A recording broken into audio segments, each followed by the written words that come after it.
Et ce qu'il y a, c'est aussi que cette tentative de maîtriser la nature, d'en être maître et possesseur, on pourrait imaginer peut-être aussi justement maîtriser notre angoisse, ou en tout cas la minimiser, finalement c'est cette tentative-là même qui nous fait courir à notre perte.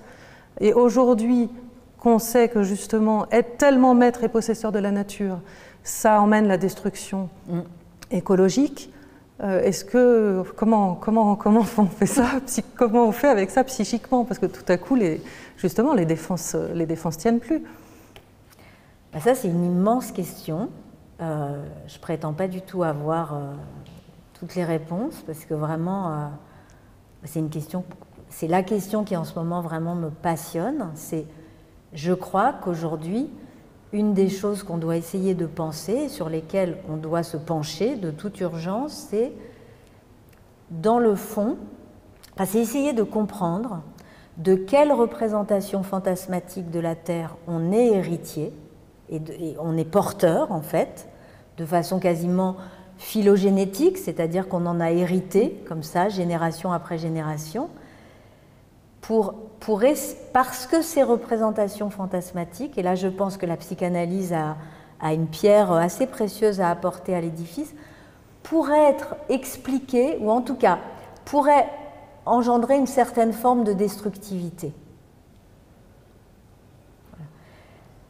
Bon, ces représentations-là pourraient entraîner une destructivité.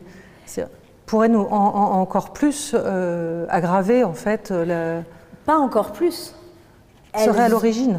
Oui, il est possible, parce que quand Philippe Descola se penche sur les 4 ontologies, c'est-à-dire en fait il se rend compte que les différents types de relations que les humains, les groupes humains entretiennent avec le non-humain, on peut les regrouper selon 4 grandes catégories, les 4 ontologies, totémisme, analogisme, animisme et naturalisme, et il spécifie chacune de ces ontologies de façon absolument convaincante.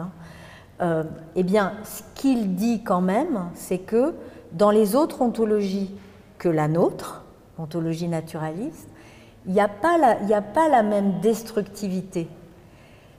Mais oui, parce qu'il n'y a pas non plus les mêmes représentations fantasmatiques de la Terre, de la planète, même de la nature. Il dit même que dans certaines ontologies, le mot nature n'a aucun sens.